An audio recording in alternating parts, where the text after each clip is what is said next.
தொடர் மழையின் காரணமாக நெல்மணி எல்லாம் முளைத்து விவசாயிகள் பாதிக்கப்பட்டாங்க. நான் ஓடோடி சென்று டெல்டா மாவட்ட விவசாயிகளை சந்தித்து நேரடி கொள்முதல் நிலையத்துக்கு சென்று அவர்களுக்கு ஆறுதல் கூறி என்ன வரும் என்று கேட்டேன். அப்பொழுது குறிப்பிட்டார்கள், 15 நாட்களாக இந்த நெல்லை நாங்கள் காவல் காத்துக் கொண்டிருக்கின்றோம்.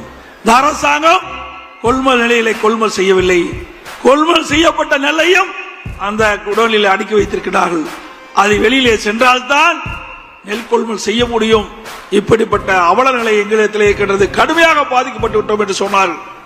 அதை பார்க்க யாருமே செல்ல, இந்த விவசாயிகளுக்கு ஆறுதல் சொல்ல திமுக யாரும் செல்ல. திரு உதயநிதி டெல்டா மாவட்டத்துக்கு போன அறிவிச்சாங்க, பத்திரிகையில பார்த்தேன். பரவாயில்ல, விவசாயிகளுக்கு ஆறுதல் சொல்ல போகிறார் என்று நினைத்தேன். ஆனா அங்க போகல, நேர ரயில்வே ஸ்டேஷனுக்கு போய் சரக்கு ரயிலுக்கு கொடி காட்டிட்டு வந்துட்டார். ஏற்கனவே அந்த கொள்முதல் செய்யப்பட்ட அந்த நெல் மூட்டைகள் எல்லாம் அதுக்கு முன்பு 20 நாட்கள் ட்ரெயின்ல போயிட்டு இருக்குது, சரக்கு ரயில்ல போயிட்டு இருக்குது. ஏன்னா விவசாயிகளை பார்ப்பதற்கு அச்சம். அங்கே போனா கேரோ பண்ணிட்டு என்ன பண்றது அப்படின்ற பயத்துல அப்படியே திரும்பி போயிட்டார் துணை முதலமைச்சர் திரு உதயநிதி அவர்கள்.